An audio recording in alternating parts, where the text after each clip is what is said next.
Oh my gosh, everything that Awanka said is extremely accurate. We are sitting down at the Creative Corner with a man that is obviously contributing to the culture. Now, one thing I absolutely appreciate about sitting at the Creative Corner is the fact that we get to know a little bit more about the things that we might be interested or passionate about. And today is art, not just one thing, not just music. Because I was just blushing when Awanka was talking because Themba told me that he does some poetry as well. But without any further ado, let me welcome everybody, make some noise for none other than the one and only Mr. Themba.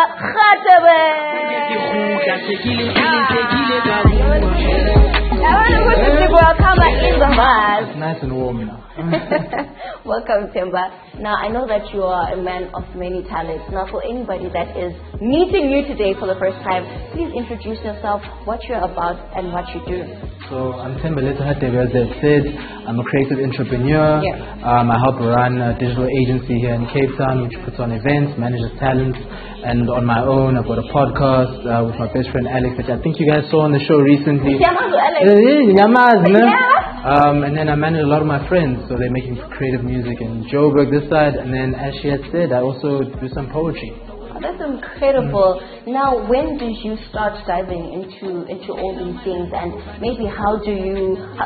You know what? I feel like when there's a full plate of food, it's always difficult to know what to eat first, even though I usually go for the meat. How did you structure all these things, and how did you start, and how are you continuing rather to nourish all of them individually? I think I'm the opposite to you, where I have the meat last, because that's the one I need to look for. Oh, okay.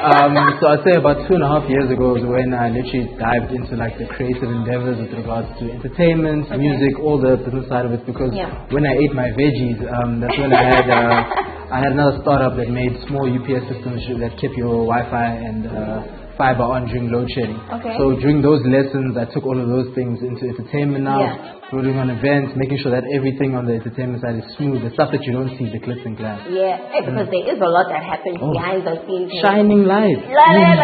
Now, artist management, that is something I'm actually learning about myself, because in case you don't know, in case you can't see, I'm in front of the camera. The energy is there. You understand? But I want to find out from you, as an artist manager, what are some key qualities or features that you look for before you take on someone as a project? Is that how it works? Do you take someone on as a project? I think the way I see it is more of adding on to them as a project. Okay. So like every artist that I deal with or work with, they all have a certain vision for what they want to put out into the world, whether it's over 6 months, a year, or all the way into the future. Yeah. So I just try to make their job as an artist as easy as possible, so that they can just create. I don't want them worried about, I need to speak to this person, oh no, this one's here. I've got that all sorted. Just you be you, and that's going to be something that I believe in at the end of the day. Okay, that's incredible. Now, we were sitting down with a young artist earlier. Her name is Gianna, and she was talking about, that work and school balance.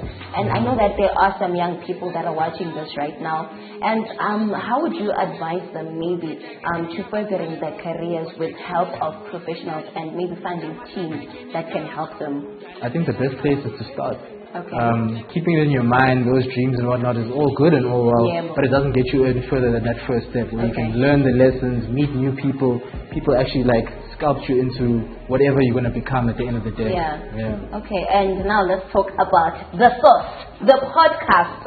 I love podcasts. I'm a yapper. I love to speak. I love to engage with people. Tell us about your podcast and what inspired you to do it, and what glimpses of you are we getting in there? So about 2.5 years ago, myself and Alex started Posties. It was just a way for us, to keep our relationship going as best friends, because life was getting... No, it's cute, I won't lie.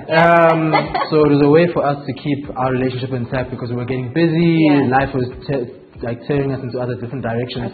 So we had something to bring us home, and then also it was something we enjoyed doing. Having conversations with each other, with other people that inspire us. So what you get out of me and what I've grown as a podcaster, I think I've fallen in love with stories more.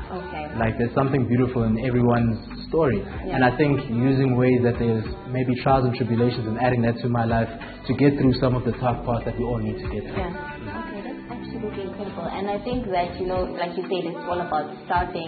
And it's incredible how you are passionate about stories, because there's nothing really to art without a story. Art is a story on its own that we can see, hear, feel, and all those things.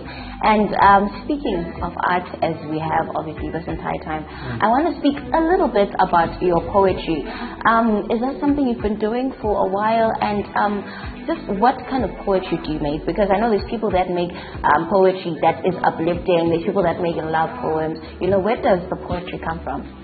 So my poetry background is only become somewhat serious, I think, over the last 12 months. Okay. Because I got published in the New Coin Works. Published poet. I never see this day. Okay.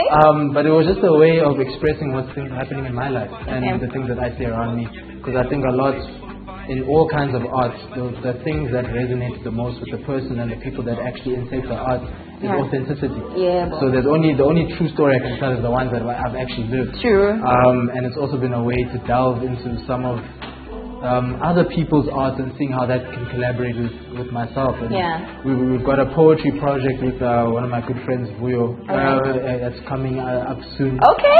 So it's nice being able to build something of my own in a creative art. Definitely. And you know what? It's about that legacy, because it's amazing to just have a space in the art space where you can just get in and have guidance and help and just a voice and a source of, ipumelelo that you can see actualizing.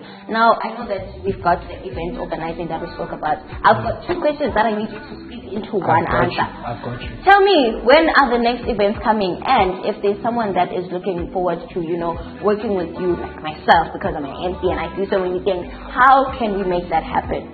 So, all in one. Firstly, this Sunday, come to Everybody Loves Sundays. Okay. If you're looking for anything else that we're doing there, you can go follow Untamed Authority. Okay. So then everything's there. We have a big event called Soke that we do all over the country and all over Africa. Yeah. And then just DM me, guys. I'm on Instagram. Put everything up there, and I answer all of them. Avuliwe ama DMs, guys. Uthemba already. What about now?